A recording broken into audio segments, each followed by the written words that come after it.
Kia ora koutou, and welcome to the first Optimise webinar for 2015. Today's topic is managing social media in a busy arts organisation.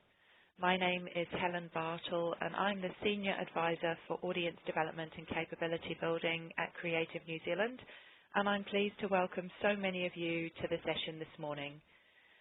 Today's webinar will be presented by Vicki Allpress-Hill, Director and Founder of the Audience Connection, drawing on her extensive experience managing social media with limited resources for arts organisations and major events, both in New Zealand and internationally. Vicki will share some of her tips and tricks for coordinating social media activity.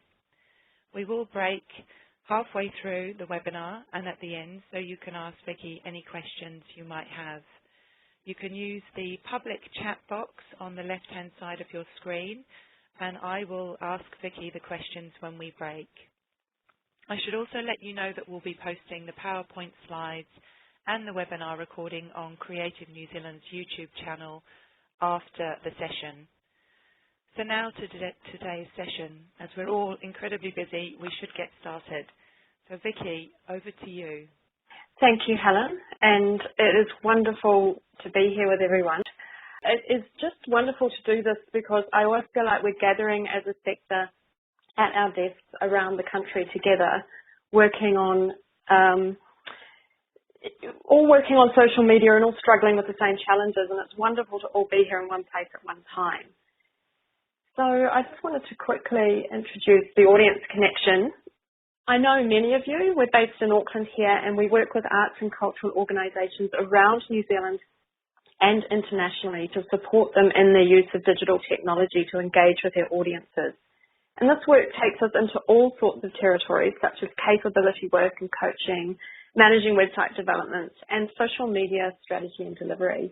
You can see an image at top left of Catherine Witt-Hannah, who works closely with me as well, who many of you know and who's integral to our success and our work in this area.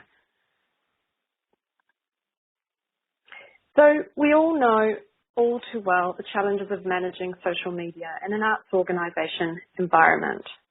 Unlike the corporate sector, we don't have departments of many people working in different aspects of social media for us, managing all the different channels.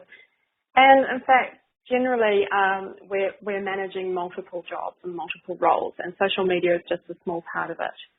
So there's an intense pressure to be assessing and using the next best thing, and we're all feeling that pressure. And it's hardly any wonder when you look at the myriad social media platforms that are emerging, turning up all the time, things are changing. At the very least, we need to be aware of and seriously consider Facebook, Twitter, YouTube, LinkedIn, Instagram, Tumblr, Pinterest, Periscope now, and Google+, and I've probably missed a few. So it's very, very challenging for us. And social media is showing no sign of abating in our sector. It's just growing and growing. So this has come out of the latest Optimise benchmarking results that we have been working on. So we can see that the average Facebook likes has grown in the last year by 38%, Twitter followers by 18%, and huge growth in YouTube channel views. So these are the channels that we've been tracking in the Optimizer program, and we can really see that this is not going away.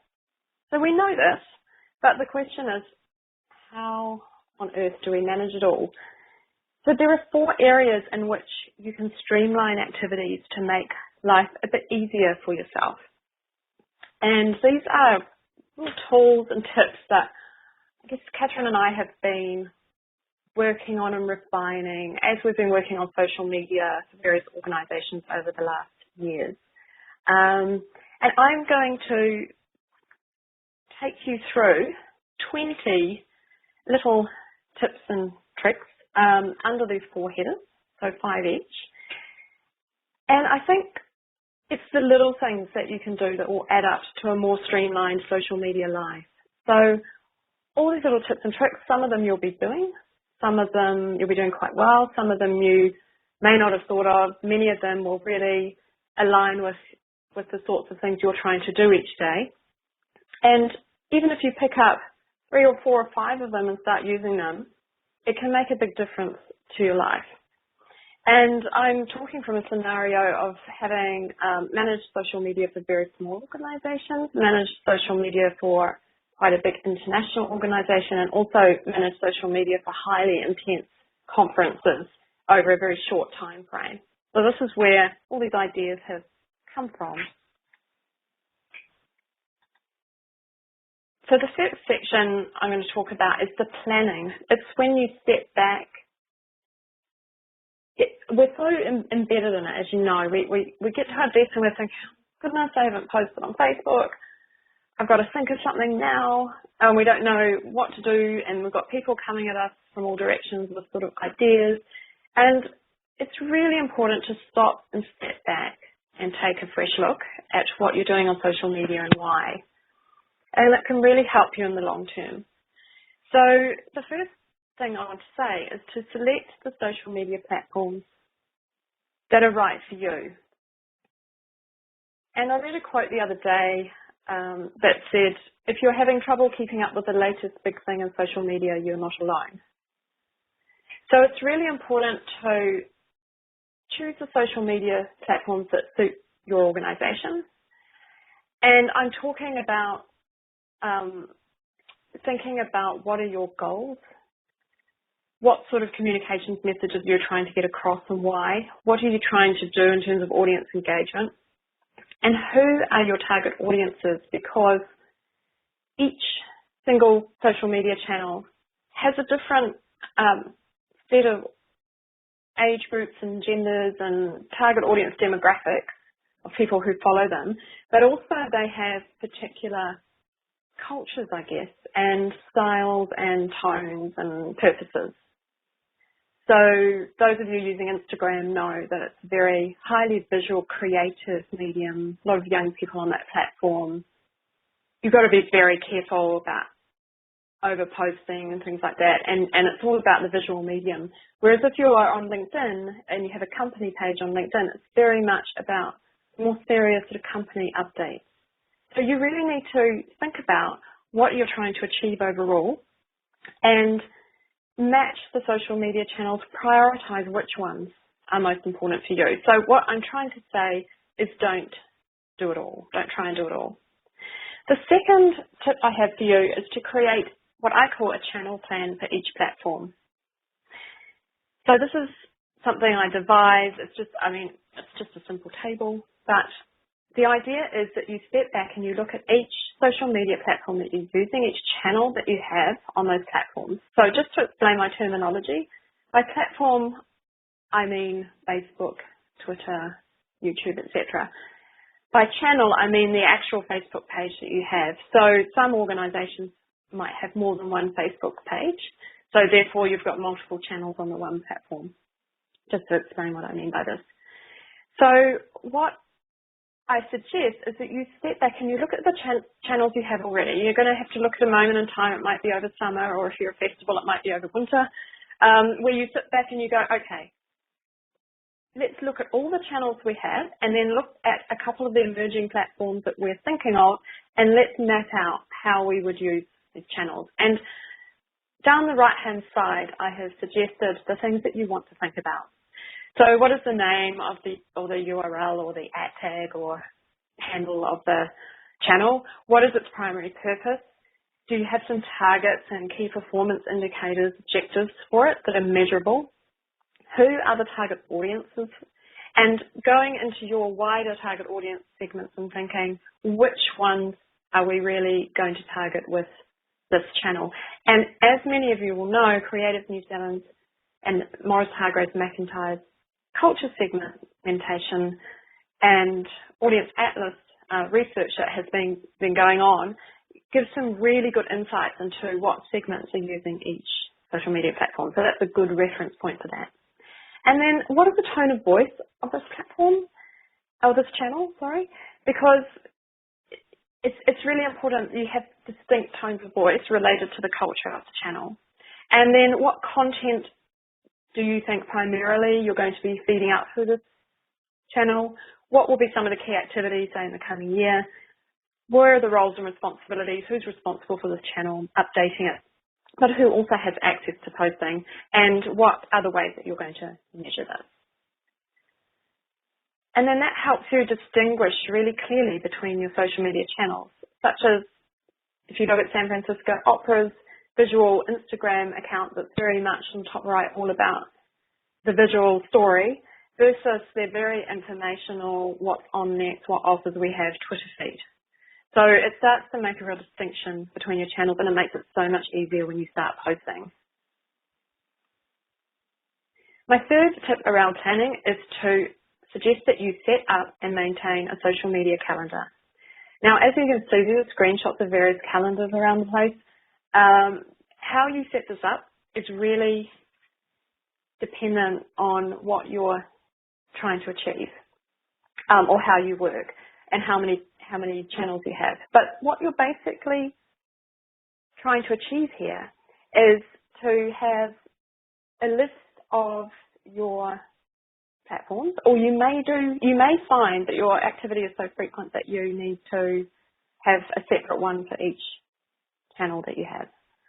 So you may have a separate one for Twitter and a separate one for YouTube and a separate one for Facebook, or you may combine them all in one. But what you're trying to achieve is to look ahead. Say, I try and do this a month ahead, and then I kind of refresh it each week and look ahead each week to put in all the internal events in your organization and all the external events that might give you a reason to talk on your social media channel. And once you've logged all those in, you can start to plan what social media posts you might make against those events, or using those events as a prompt. So when I'm talking about events, it might be other organisations that you would be friendly with who are having events or events in your town or city, but it also might be online events like Love Theatre Day or World Ballet Day, or all those sorts of, there's museum days and things like that, or I love museums hashtags, and there's Giving Tuesday in the United States and things like that. There's a lot of events that are hashtagged on Twitter and things like that. So just keep thinking about all these things going on out there that could prompt a social media post for you. And one organisation that's been doing this really well, we've done case studies with Festival of Colour, who we had worked with. They are often posting in between festivals about other things that are going on that are relevant to their users. And this is about curation content, which I'll come to a little bit later on. And there are also to consider the sort of maximum and minimum frequencies of posting on various channels. This is something I just pulled off online, and I pretty much agree with it. Facebook's about 3 times a week. Twitter you can be more frequent on. Instagram you have to be a bit careful on, no more than 3 times a week really. But it's very dependent on your audience and your scenario. You need to kind of work out what is the best posting kind of cadence for you. But one way or another, that's another thing that you're considering in your calendar. So my fourth tip for planning is to make a list of accounts, social media accounts to watch and engage with. This saves so much time. So this is just a couple of screenshots. The first is from Facebook, the second is from Twitter. And the first is to remind you that when you have a page, you can, at the top right, change your setting to use Facebook as that page, and then you can follow other accounts as that page rather than you personally. And on Twitter, you can set up lists. Lists for me are absolutely critical for one of the major social media accounts that I manage.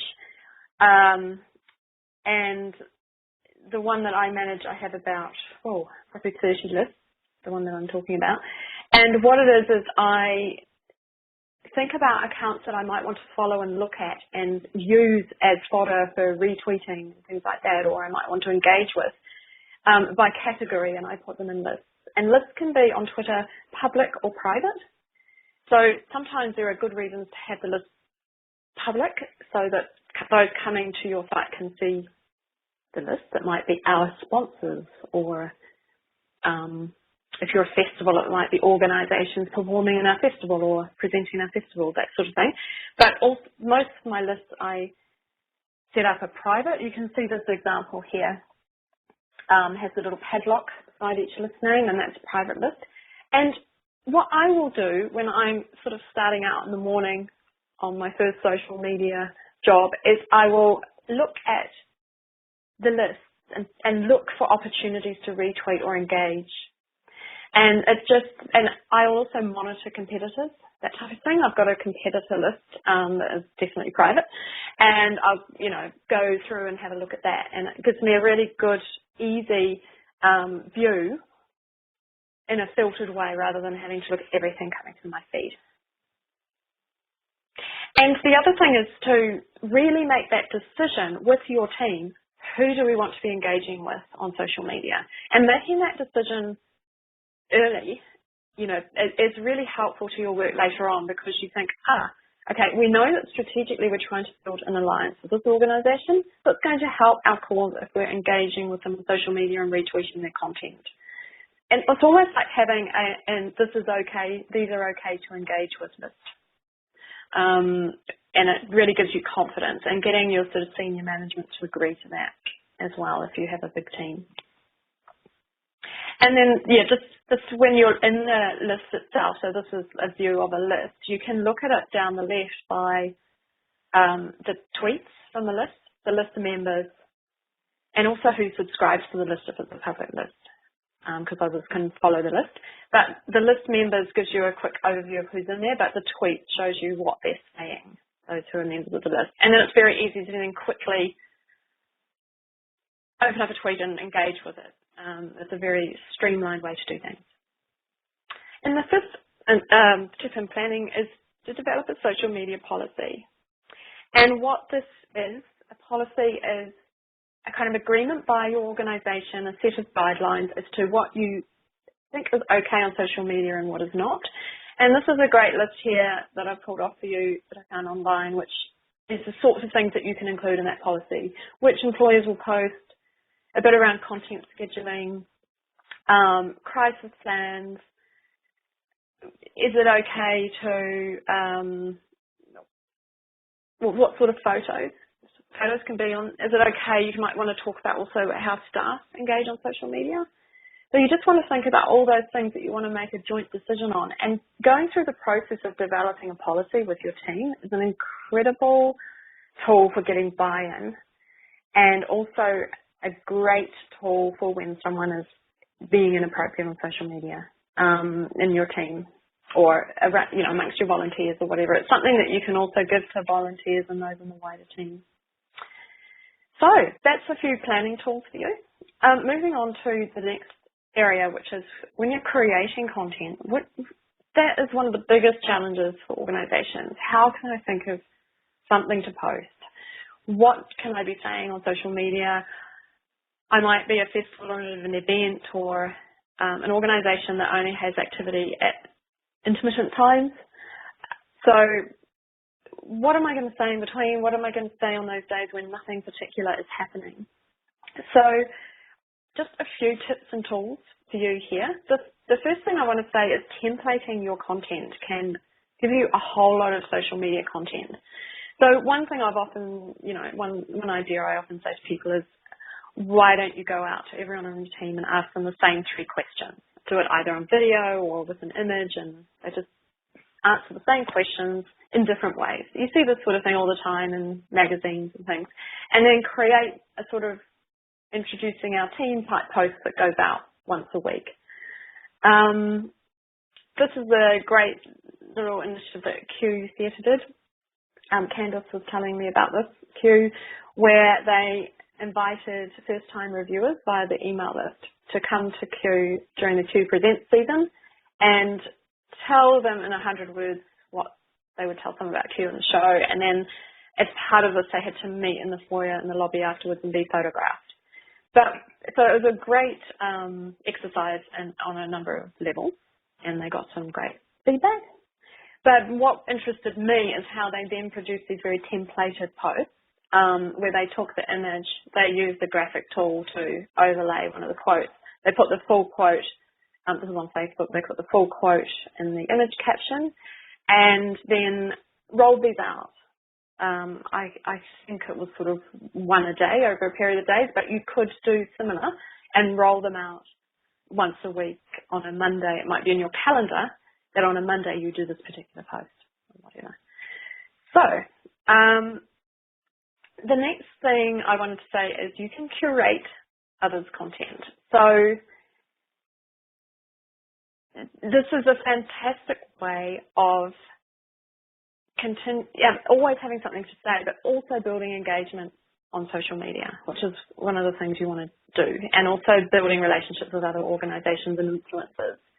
So if you look at the top right, this is a post where Sprout Social, who's the social media dashboard I use, which I'll come to in a moment, posted a great blog post, and I think the last tip on their blog post said something like, sign up to Sprout Social, as their final tip. So I use the curated tweet idea, which is when you hit retweet now, you can add a comment, and I call this a curated tweet, and it's an incredibly useful tool to add value to existing tweets rather than just retweeting. And you can do similar on Facebook posts, obviously, and on other platforms. So I just did a little comment, and it got them talking back to me, which was good because they posted my Twitter handle on their feed, and that got me a bit of exposure.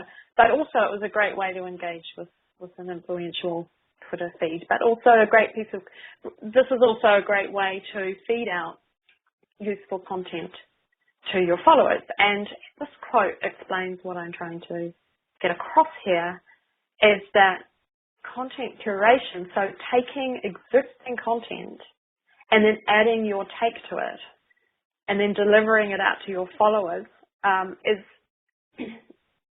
a great way to deliver value and establish yourself as a resource. So those of you who heard the Festival of Colour case study at the big conversation a year or two ago, one of the things Lindsay had a problem with was what to talk about in between festivals. And one of the things Festival of Colour started doing, as I showed you earlier, was using other content and sort of adding comments to it and curation to it. And that makes their Facebook page an incredibly important resource for their followers to keep following, because they're getting useful, relevant information from a trusted source. So it has that valuable outcome, but it also is a great way of keeping things moving and streamlined. Another example, this was way back at the Real New Zealand Festival during Rugby World Cup 2011, where I managed social media stat with Jackie Hay, and it was one of the biggest things I've ever done. And I just wanted to show you the YouTube channel. It's a bit old now, but down the bottom, the Insider's Guide was a playlist of original content that the Real New Zealand Festival created. But we created another playlist up here of Real New Zealand Festival events, where we used, as you can see, content from around YouTube that wasn't our content, but we could pull into you can accept it into your playlist on your YouTube channel. So that's also a great way of keeping your YouTube channel streamlined and easy to manage. And also you can do similar on Instagram, for example, by using apps like Repost, where you can go through Repost to the account and then hit the repost button, and then you've got the opportunity to, it stamps on here that you're reposting and crediting this organisation, which is so important on Instagram, but you can add your own comments to the post, like, we love this from Walker Arts Centre, that type of thing. So the eighth tool I wanted to give you, which is still under the umbrella of Create, is to empower and enable others. So getting others on your team working for you is going to help your job and streamline it. So by others, okay, there's a few people on your team that might be able to help you, or there might just be you, but you may have your board members, sponsors. I always think of that sort of wider team of those people that are one connection to you, who are right behind your cause. So I'm thinking of volunteers and, the real advocates around you. So what you can do is give them guidelines and help them to post on your behalf. So there's a number of ways you can do this. It may be that you're sending them out, say, blog guidelines or something. So the Content Marketing Institute, for example, invites guest bloggers And they've done these quite extensive guidelines. So perhaps it's, a blog and you're giving out guidelines, or if there's someone who you're going to give access to your social media accounts, because they're a volunteer working closely on your event, for example, then you want to pull out that policy we talked about earlier and use the dashboard that I'm going to tell you about in the next part of this webinar. So you want to kind of set up the tools to make it possible for them. Also, you can ask others to post on your behalf. And this, I just wanted to share, this came from someone in our sector to me last week in an email asking me if I would post about a particular film event. And I just thought it was lovely the way the invitation came. If you think it fits with your content plans, it would be of interest to your audiences, we'd be grateful if you'd share the news through your social media channels. Happy to reciprocate later on the course. And so this is another way of getting others to help you, is to create a sample post and a sample tweet and give them an image that's already resized to the guidelines of the channels, and the links produced as a short URL, which you always want to do, by the way. Make a shortened URL rather than a great big long web address when you're linking to something online through social media. Provide that information to them in a really easy form so that they're much more likely to help you out. So that's that. That's just making it easy for people to help you. My next point is about utilising your evergreen content. So evergreen content is the definition of evergreen content. It's quality, useful content that is relevant to readers for a long period of time. So what I mean by that is a lot of the content you're creating, often I see organisations, they put a whole lot of effort into content for social media channels and blog posts and things like that, and they only use it once. If you think about content that doesn't have to be absolutely time specific, or you could use it in the time specific way, but then could be kind of recreated in a not so time specific way. For example, some of those quotes that QCETA got that I showed you earlier, then you can reuse it. So this is an example here of the previous Optimise videos that we've done over the years, just of a blog post that just utilised that content that existed already. So think about content that you have in your armory that you don't have to create from scratch, and you can kind of keep it up there, keep it in a file somewhere, and you can just feed it out once a week, something like that. It gives you a post and you don't have to worry about that day's posting. And then my next tip is about creating content out of content. So you've created your content, but then you actually can reuse it again. So one way that you can do it is through aggregators such as Storify. So Storify.com, I love. I'm starting to use it, and what it is a social media tool that lets you create stories or timelines from a variety of social media resources like Facebook, Twitter, YouTube, and Instagram. So what happens is you create a Storify account and you create a new story, and down the right-hand side you can search for particular hashtags or particular social media accounts, and up comes their posts in a kind of the right-hand side, and you can pull them across and put them here. This is just an example of someone's Storify. Pull them into here, and then you can also put text in between. So you can really curate this content and tell a story. It's used a lot at the end of conferences when the conference organizer wants to summarize some of the highlights from the event. But, you know, you could do something from Love Theatre Day, or you could do anything really. You can curate content from anywhere under a theme. So it might just be simply what's been happening in the museums and galleries world this week. Whatever area you're in and whatever theme you're interested in, you can create a Storify, and it's free. And then you can link that out to, you can link to it from social media, and you can embed it in your website. Another way of creating content out of content is you can actually create infographics. So I see some arts organisations have started to do this, and there's a few tools listed here.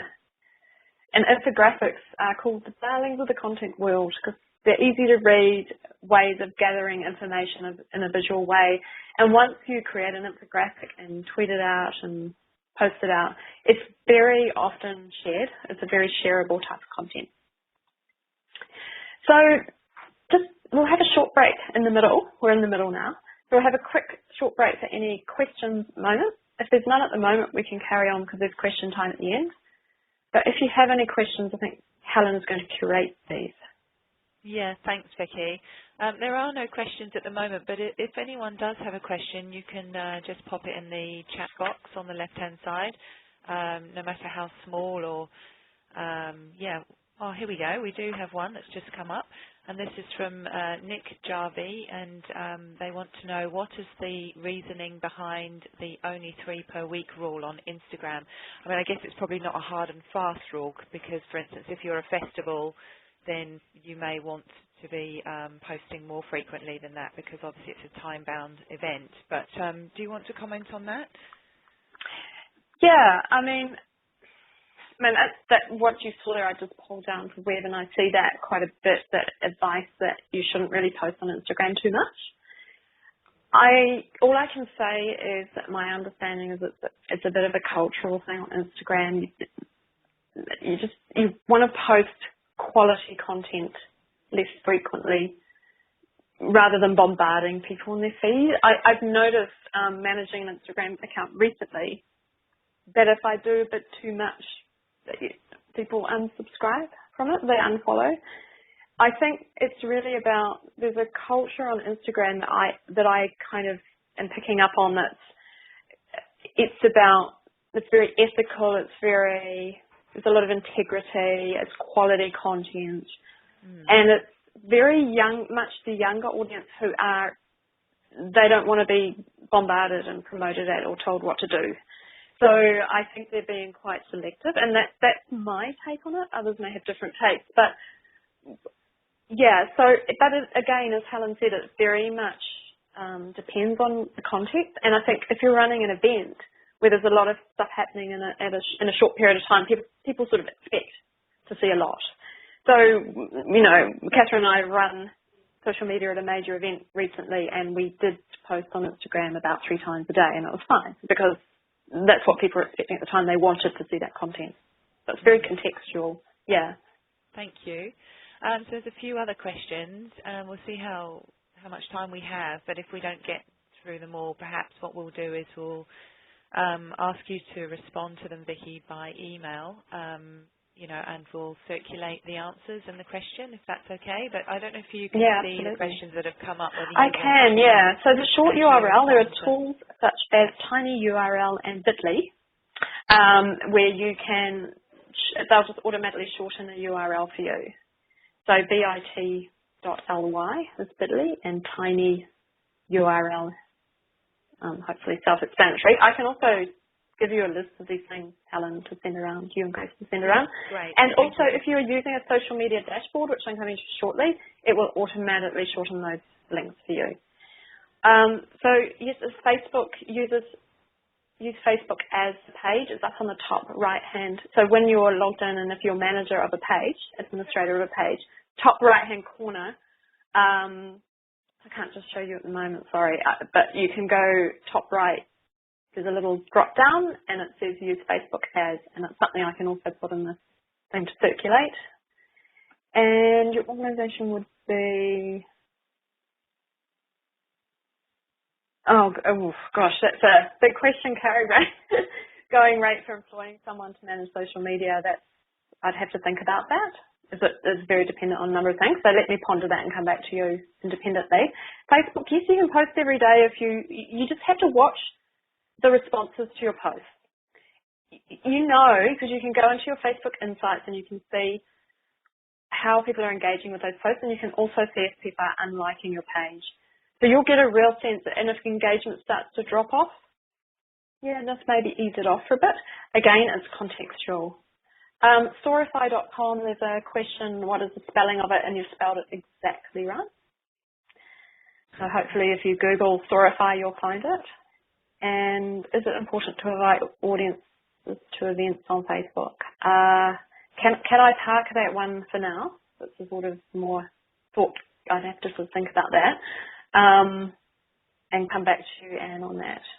So that's a quick rip through the question so far, Yeah, and I'll great. continue Thanks, on. I think Vicki. Helen. Thank Yeah, you. absolutely. And if people have more questions, just pop them in there, and we'll try and get through them as much as we can. That's really great to have so many of them so far. So thank you. Thank you. It's a big topic, really. So the next section is around publishing and some streamlining tips for publishing. So the first thing, I keep mentioning social media dashboards. I do recommend investing in a social media dashboard app.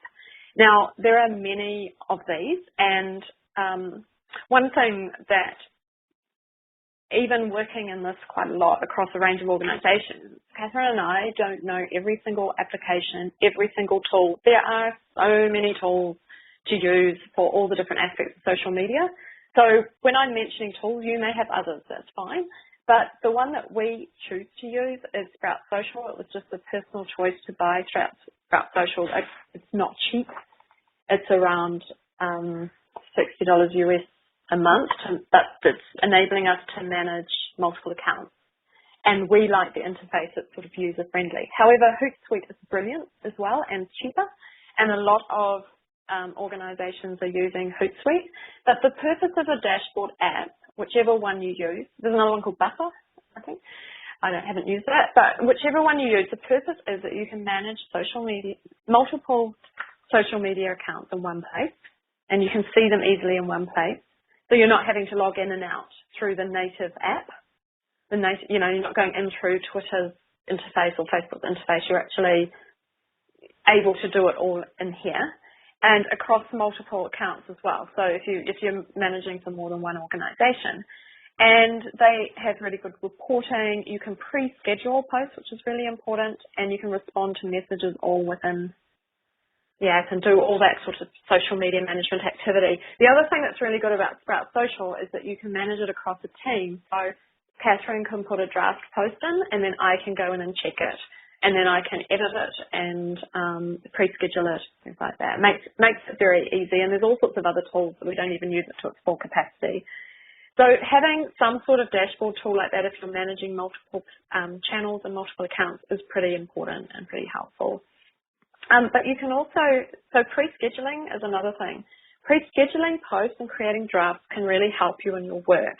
And this is just showing you the native Facebook app because you can pre-schedule in Facebook already. You don't have to have a social media dashboard to do that.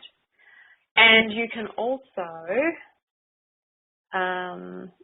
there are tools such as this one, Twuffer, where you can, they're free tools where you can pre-schedule tweets if you're not using a dashboard. But in a dashboard, you'll see here how I have these tools down here where I can pre-schedule the date and time. Now, this makes it really great if you happen to be like me, managing social media from an organisation in the Northern Hemisphere, but also it just helps you with those kind of, if you've got a major event, for example, or a lot going on, you can write all those tweets and posts in advance and pre-schedule them to make your life a little bit easier. One thing to be careful of, though, is I remember during Real New Zealand Festival pre-scheduling a whole lot of very early morning tweets about tree planting events at 6 a.m. and then waking up at 7 a.m. to absolute blizzard conditions and realising that all the events had been cancelled or the event in the city had been cancelled. And I'd already tweeted out at 6 a.m. that the event was on. So you've got to just be a little bit careful when you're pre-scheduling that you're keeping that sort of thing in mind and keeping on top of it. But, that whole thing of sitting down for 2 hours and just writing all your posts and tweets, or even half a day, and just writing a whole lot for the next month or the next event or whatever, just really streamlines your time and helps you have just your head in one place at one time, and then you're just rolling out the content afterwards. So, and there are, I've pulled this down from online as well, but this is going to depend on you, your organisation and your audience. And it's really a matter of really delving into your analytics to start to understand this. But I'd say this is a pretty good guide of some of the optimal posting days and times. But you're going to have to test that out and work that out yourself. But you want to consider that, it's definitely not that great posting on Facebook on a Saturday, for example. That you get lower engagement, I found. And yeah, LinkedIn is obviously a working week thing, and yeah, it's still different with each channel, and it's going to be dependent on you, but you want to consider that in your thinking about timing and scheduling as well. So the next publishing tip I wanted to give you is there are a heap of image creation tools out there, and you can use them really imaginatively. So we all know about the filters on Instagram. That can be great if you've got an image that's not particularly well taken or a bit, not very good, but you can make it look a bit arty by applying a filter. That can be quite helpful. We've been using a variety of sort of collage making tools and things, but we've recently found this one, Photor, and it's free.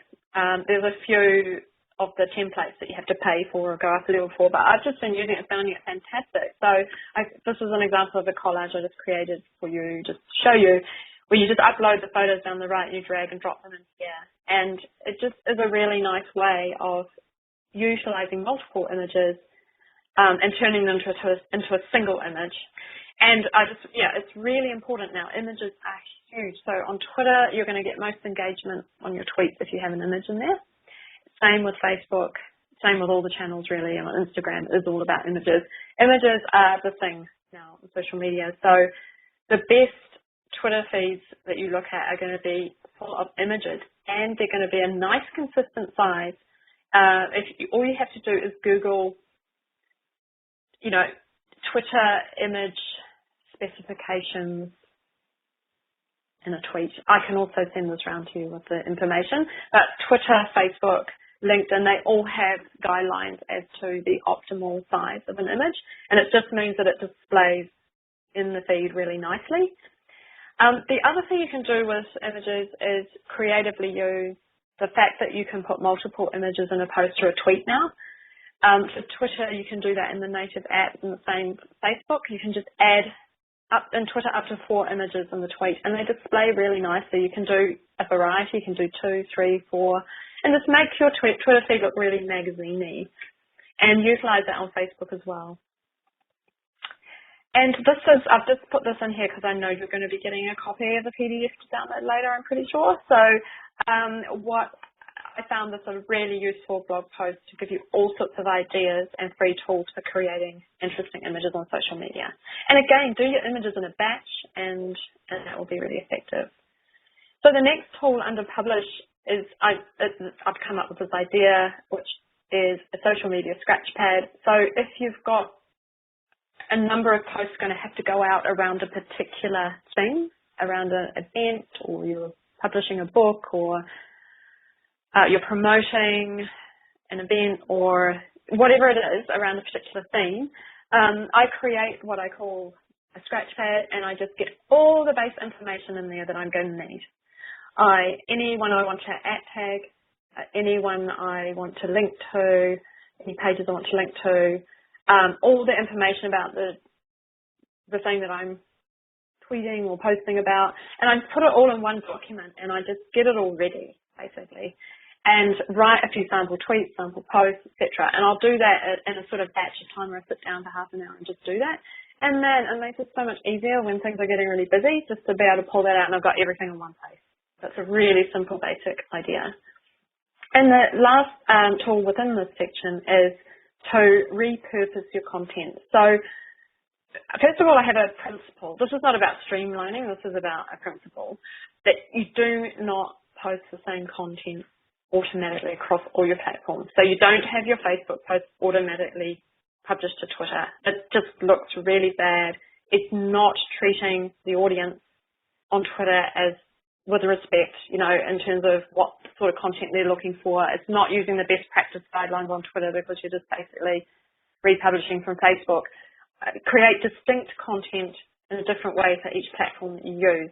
But what you can do is when you have a piece of content, so say you have a great image, always be thinking, okay, can I put this across all 3 or 4 of my channels? And then resize it I quickly save the image, 4 different versions for the 4 different channels, and then I resize them all into the right size for that particular channel based on their guidelines. And then you'll just see how Sydney Opera House has done this here, where they're using basically the same batch of images, but they're using them in different ways across the different platforms for different reasons. And the last section I'm going to talk about is how you monitor and review your activity easily and don't get completely bogged down by it. So the first thing is to think about what it is you're wanting to monitor out there. So are there certain keywords? So are there keywords? One is the name of your organization, keyword. Are there hashtags that you've created that you need to keep an eye on? Or are there hashtags from events that you need to be watching? So say there's a major conference about your art form going on somewhere in the world. It's a great idea to be monitoring that hashtag because there could be some good content that you could retweet or curate or a few influencers there that you might want to engage with. So setting up, working out what it is and who it is you want to monitor, and then using either the search function like here in Twitter where I've searched on #social media, using any tool you can really. It could be Google Alerts where you can set up, Google will send you emails and updates based on keywords that you're looking for around the web, and every time it sees that keyword it will send it to you. So any way that you can do that, you can save your searches on Twitter, and in your dashboard you can monitor things as well, and just set that up and just be sort of monitoring that regularly. And what I do is I set up a kind of, this is just a sample, it's not a real thing, but I set up a checklist,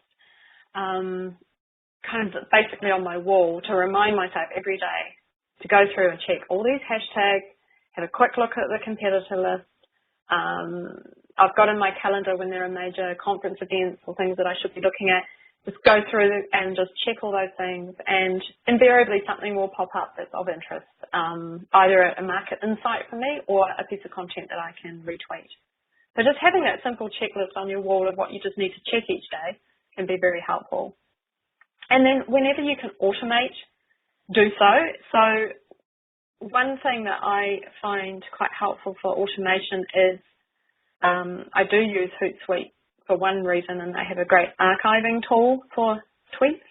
So when I'm working on major events that have a lot of tweets under a hashtag, this is my only way of later on being able to say how many tweets in total there were and actually be able to save them. I have to pay for this though. But also Twitter have started up an archiving tool where you can actually request your archive from the beginning of time. Now, I've used this before and it spits it out as a CSV file. Quite hard to read, but, you know, you've got all the information. I tried to do it again yesterday to sort of show you, and it didn't deliver my archive, so I think it might be a little bit intermittent in how well this works, but you should give it a go. It's under your settings and under account, I found this. And because the other great thing is when I first started using the HootSuite archive, it's because Twitter didn't keep all the tweets. They were sort of discarding them after a certain period of time. But now, thank goodness, you can go back and see all your tweets. But there are just some reasons, sometimes when you need to keep a record of these things. And another automation tool that's really interesting that I've just discovered really this year and not really using yet properly, but I know others are using it. It's called if this, then that. So its abbreviation is IFTTT. So if this, then that. And basically, it's a really interesting tool. You should go and have a look at it.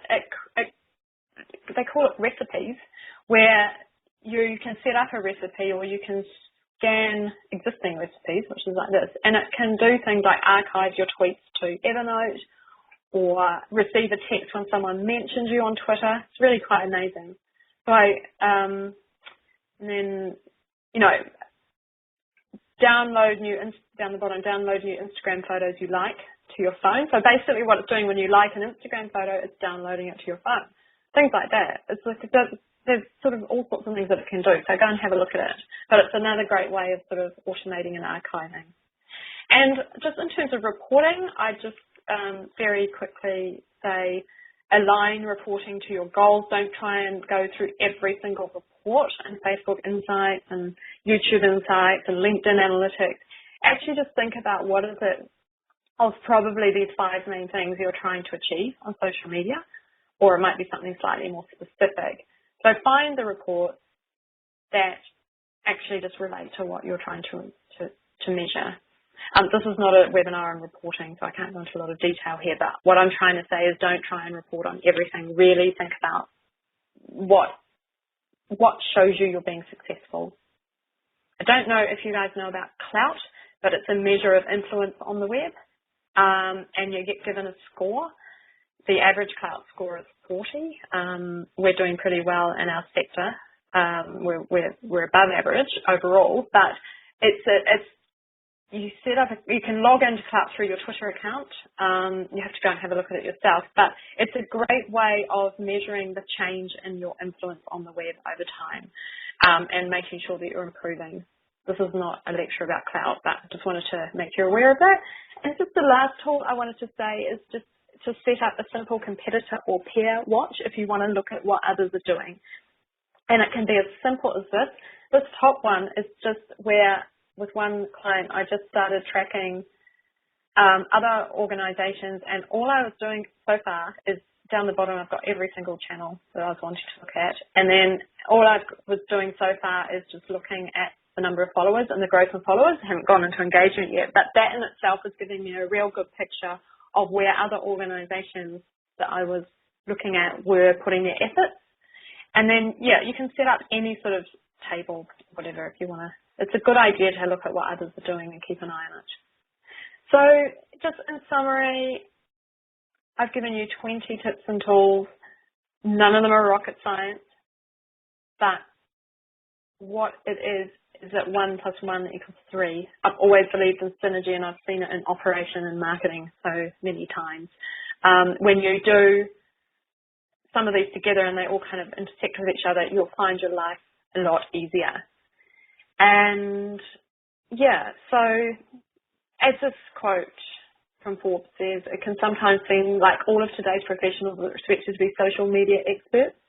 It is hard, it's not easy, there's no easy answers, but hopefully applying some of these techniques and tips could help you.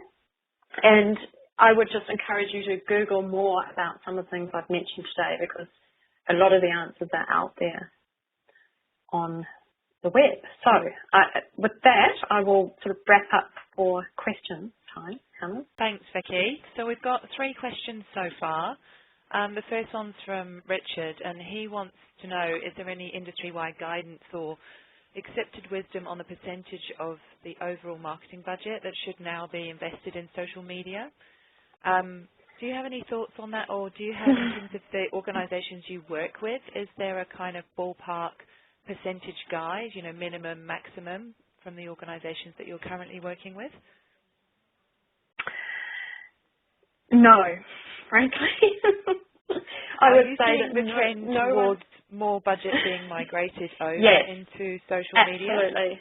Yeah, so there's probably 2 ways in which organisations are investing, and one is in actually putting their advertising dollars and their marketing spend into social media advertising, and I'm seeing a lot more of that now in our sector, even though it's been a bit slow to follow international trends, and it's having really good results, and it's proving to be really cost effective. The other is an actual resource.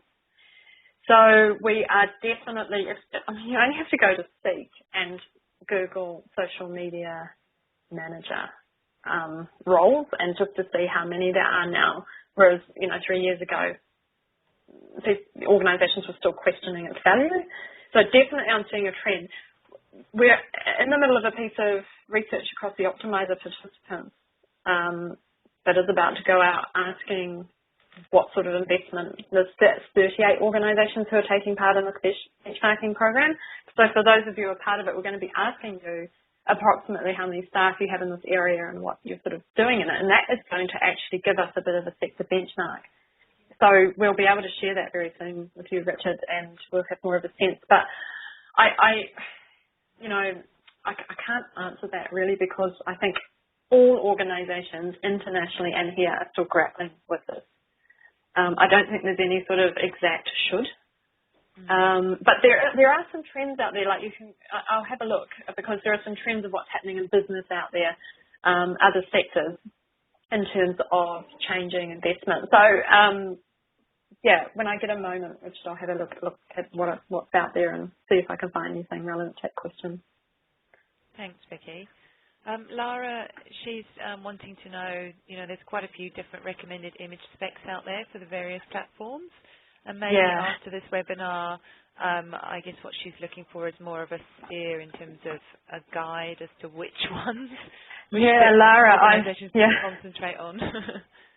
I found that too. I've tried to get a definitive, hang on a minute, every time I search, I'm getting different advice on what size the images should be.